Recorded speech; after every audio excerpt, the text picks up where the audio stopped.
Hello children, today in this video we will deal with Biology Standard 6, Science textbook for class 6 NCERT, Chapter 2 Components of Food. This is video 2 and the topics that we are going to discuss is Test for Proteins, page 10 and 11, Test for Fats, page 11, what do various nutrients do for our body, page 11 and 12. Now you have to read the text thoroughly and study from it. We will look into the test for proteins. For the test of proteins, you need to take a small quantity of the food item.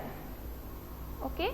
And if the food item is solid, you can grind it, mash it, paste it, powder it. Mashing means breaking it into smaller pieces. Put some of this food item in clean test tube and add 10 drops of water and then you shake the test tube and keep. Add 2 drops of solution of copper sulfate. So, you took a small quantity of this food item. You put it in the test tube and added 10 drops of water. Into that you are adding 2 drops of solution of copper sulfate. Add 10 drops of solution of caustic soda. So, you add 2 drops of copper sulfate, 10 drops of solution of caustic soda. Shake well and let the test tube stand for a few times. Now, what is the color change if protein is present? A violet color indicates that the presence of protein in the food item. So, if you do this experiment stepwise and in the end you get the color change as violet. What do you understand from this? You understand that the food item is containing proteins. Now, suppose the food item you have taken and the color change, not for test for proteins, but you did test for starch and you got the color change as blue black. What does it show? It shows that starch is present. Similarly, if violet color is seen in the test tube, it shows that the food item is having proteins present in it. Take a test tube and you add what? Your small quantity of food item which is ground, mashed, paste or powder. So, you are adding food item. Okay. It can be mashed or grounded, etc. Now, then what do you do? Now, you add 10 drops of water to it. So, this is the test tube with our food item. You add how many? 10 drops of water. Okay. After this, you add 2 drops of solution of copper sulfate. So, what do you do? With 10 drops of water in a food item, you add 2 drops of solution of copper sulfate. And what do you do? After this, you add 10 drops of solution of caustic soda. So, you have your test tube with the food item, 10 drops of water, 2 drops of solution of copper sulfate. To that you have to add 10 drops of solution of caustic soda. Okay. 10 drops of solution of caustic soda. You shake the test tube properly, let it stand for a few minutes, and in this, what do you see? If you see a color change of violet color, it shows that this is containing proteins. Okay, clear to you? You take the food item, mashed or ground, 10 drops of water, then 2 drops of solution of copper sulphate, then 10 drops of solution of caustic soda, shake it well, keep it aside. What do you see? Violet color, if present, protein is present. Now test for fat, page 11. So you take your page 11, you have here test for fat.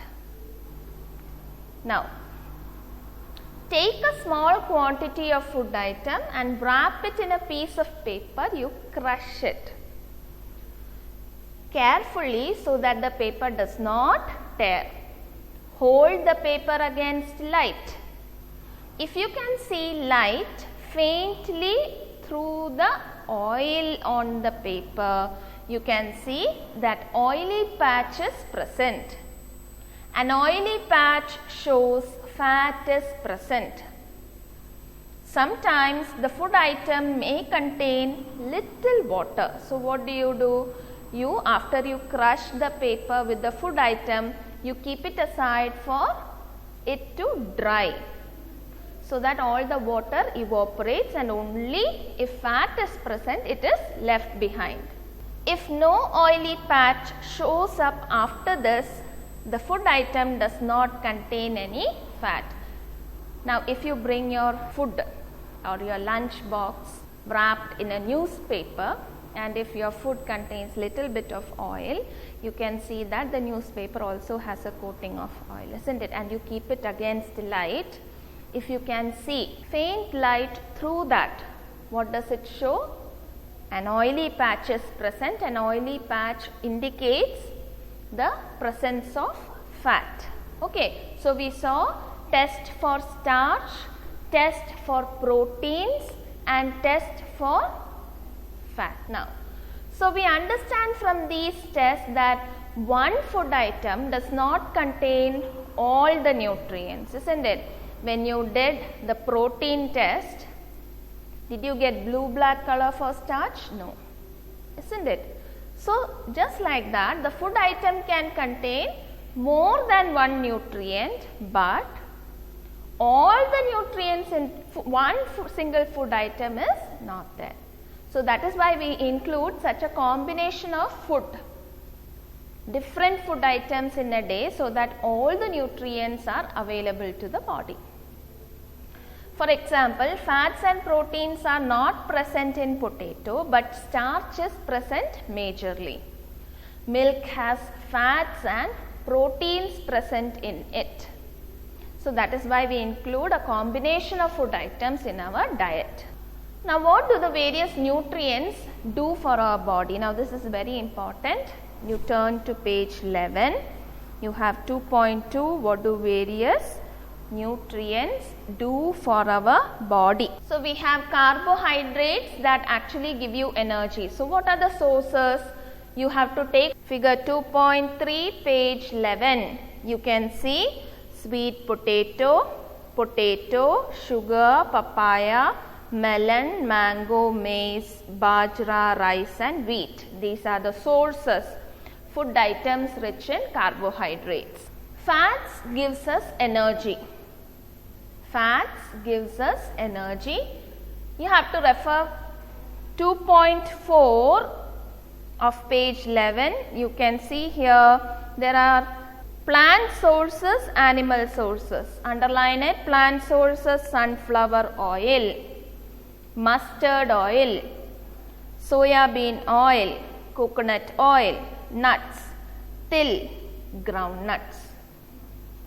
Animal sources, you can see meat, ghee, milk, butter, cream, eggs and fish. Okay, so you can get your fats from plants as well as animals. Now, from this, what do we understand? That foods containing fats and carbohydrates, they mainly provide you with energy. So you can term it as energy giving foods. Mark it as important in the textbook. Now you turn to page 12 and you have your proteins present and the remaining portion. You can see proteins are needed for the growth and repair of your body. So for growth, protein is needed, repair, protein is needed. Foods rich in proteins are known as body building food. So you have energy giving food, carbohydrate and fats rich food, body building food, foods rich in proteins. Sources, you have your plant source and animal source like I said earlier. So you take page 12 and you can see figure 2.5, you have sources of proteins. So you please underline this. Plant source, you have gram, moong, tur dal, beans, soya beans, peas. Please underline it. Animal source of proteins, you have meat, milk, eggs, paneer and fish. So you have two sources for proteins also, that is you get it from plants and you can also get it from animals. Now the next important nutrient is your vitamins. What do? They help you to protect against diseases. So what helps you to protect against diseases are your body? Vitamin present in the body helps to protect against diseases. So from where do you get the vitamins? You get it from the food that you eat. So if you need your body to be very strong and protected from diseases, you have to take food rich in vitamins. They keep your eyes, bones, teeth, gum healthy.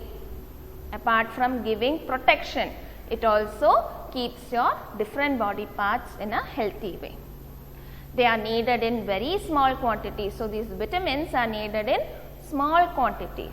Okay, so food items, different food items contain vitamins, but your body needs only small quantity of it. So there are different kinds of vitamins. You have vitamin A that keeps your eyes and skin healthy. So you turn to figure 2.6, page 12.